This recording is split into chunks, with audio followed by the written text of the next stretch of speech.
7월 20일 북한 뉴스 브리핑 시작하겠습니다. 유엔 안전보장이사회 대북 제재 결의에도 불구하고 러시아 블라디보스토크에서는 여전히 북한 노동자들이 외화벌이가 계속되고 있다는 소식인데요. 19일 미국의 워싱턴 포스트가 보도했습니다. 예, 블라디보스토크 북한하고 아주 가까운 러시아 동쪽 항구 도시죠. 지금도 북한 노동자들의 외화벌이가 계속되고 있다는 소식이에요. 네. 블라디보스톡의 유명 어떤 광고 사이트에서는 북한 노동자를 뽑는다 그런 별도의 채용 코너가 있을 정도라고 합니다.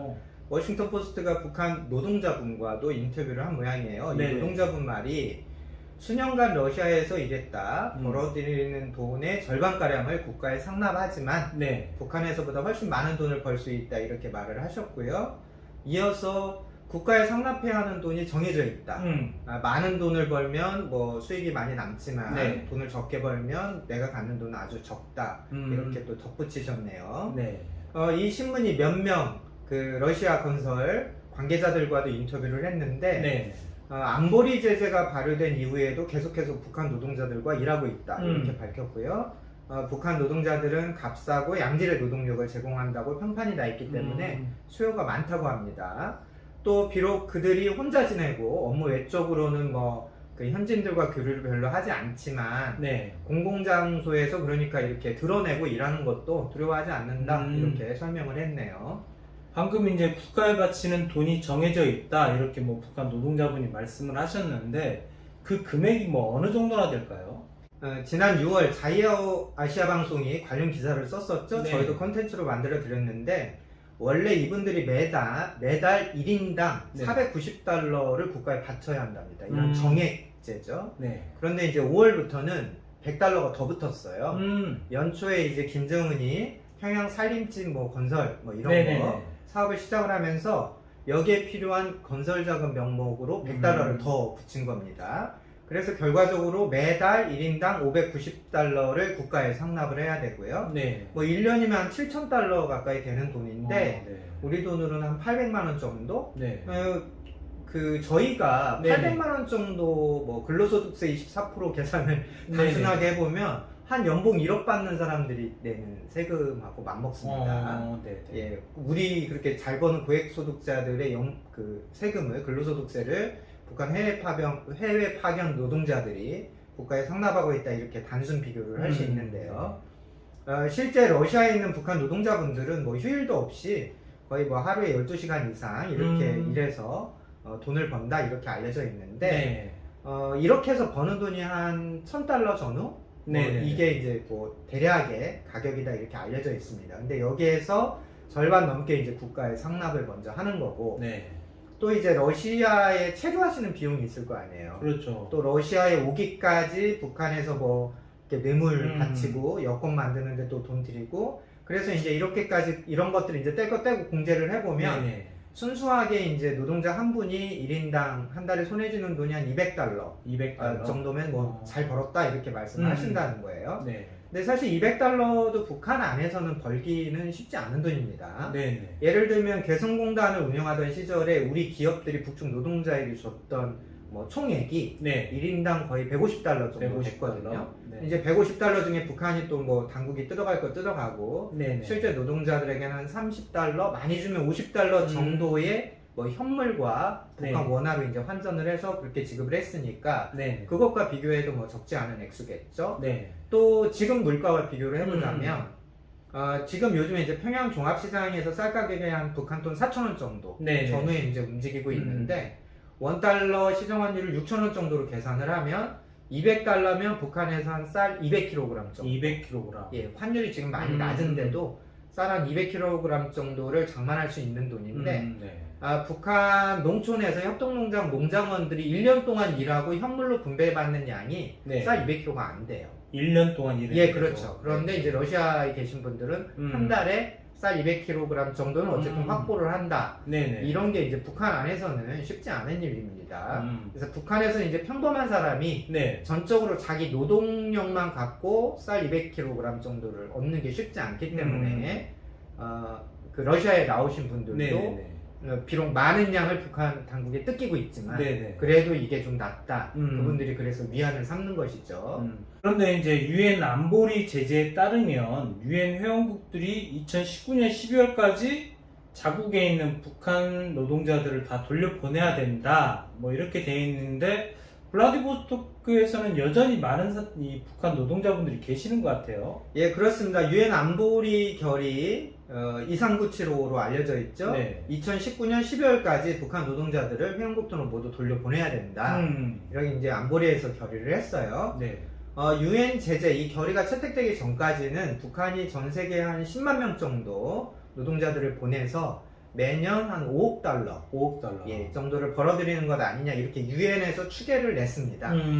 10만 명 중에 한 5만 명 정도는 중국에 가 있고 네. 한 3만 명 정도는 러시아에 간 거 아니냐 이렇게 이제 추정이 당시에 됐고요. 네. 이렇게 번 돈으로 이제 김정은 위원장이 핵무기도 만들고 자기 통치자금 쓴다. 네네. 그러니까 이 돈줄을 좀 차단하자라고 해서 유엔 차원에서 이제 대국제재 결의안을 만든 거죠. 네. 그래서 유엔에서는 2019년 말까지 이렇게 시한을 못을 박았습니다. 네. 그리고 나서 2020년부터는 회원국들이 이제 이 결의안을 잘 준수하는지 보고서를 내라. 그래서 이제 회람을 하기 시작했는데 2020년 지난해 3월 러시아가 유엔에 제출한 보고서에서는 러시아가 이렇게 썼어요. 북한은 코로나19 대유행 이후에 일방적으로 자기들 국경을 차단했기 때문에 현재 러시아에서 노동 허가증을 가진 북한 국적자는 네. 511명이다. 그러나 이제 511명이 왜 계속 남아있는지 시한을 지나서도 왜 남아있는지 이런 답변은 거부했고요. 네네. 블라디보스톡이 제가 찾아봤더니 코로나 발생 이전까지는 러시아에서 임금 상승률이 가장 높은 지역이더라고요. 그래서 그 임금 상승률이 높다는 것은 뒤집어 말하면 일할 사람이 적다는 거죠. 그렇죠, 그렇죠. 예. 그래서 2017년 뭐 기준이긴 한데 2017년 그 1사분기 블라디보스톡 임금 상승률이 러시아 전체에서 1위였어요. 10.8%? 굉장히 빠른 시간에 빨리 올랐던 거죠. 네네. 그래서 제가 이제 임금 상승률 2위는 또 어디냐 제가 찾아봤더니 니즈니 노브고로드 제가 러시아를 몰라서 이렇게 읽었습니다. 러시아 북쪽 도시인데 네. 뭐 막신고리키에 보면 유명한 데라고 해요. 네네. 그런데 여기가 2위인데도 네네. 4.3% 인상률밖에 안 되는데 그걸 비교하면 그 블라디보스톡은 네네. 굉장히 임금 인상률이 높았다. 뒤집어서 말하면 노동력이 항상 부족한 곳이다. 우리가 이렇게 추정해 볼 수 있겠죠.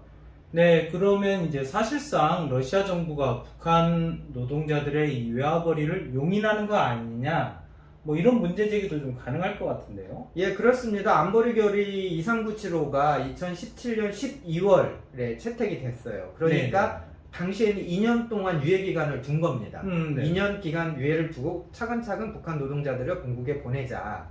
그런데 이제 재밌는 건 이 유예 기간 마지막 해 이제 2년의 유예 기간을 줬는데 1년 네. 지나고 2년 지나고 2019년이 됐어요. 네네. 이때 4월에 김정은이 블라디보스톡을 찾아서 푸틴과 북러 정상회담을 가졌습니다. 네네. 그 해에 러시아가 북한을 상대로 좀 이렇게 발랄한 행동을 하게 되는데 네. 2019년 한 해 동안만 북한 사람한테 네. 관광 비자를 16,000건, 학생 비자를 10,000건, 그래서 총 26,000건의 비자를 갑자기 발급하기 시작해요. 네. 비교해보면 2018년에는 관광 비자, 네. 학생 비자 합쳐서 5,000건밖에 없었는데 예, 김정은이 이제 푸틴을 만나는 네네. 그리고 대북 제재 유예 기간 마지막 해에 네. 2019년에는 갑자기 26,000건의 비자를 그러니까 노동이 아닌 비노동 네네. 분야에 체류 가능한 비자를 26,000건 한 5배 갑자기 한 해 만에 증가한 거죠. 네네. 결과적으로 유엔의 대북 제재 유예 기간이 다가오니까 갑자기 이제 비자를 발급을 늘린 건데 네. 학생 비자나 관광 비자는 유엔의 대북 제재 결의안에서 말하는 노동자들을 돌려보내라 여기에 해당이 안 됩니다. 그러겠네요. 그러니까 유엔 제재에서는 노동할 수 있는 노동 허가 비자만 이제 통제를 하도록 지시를 했거든요. 네네.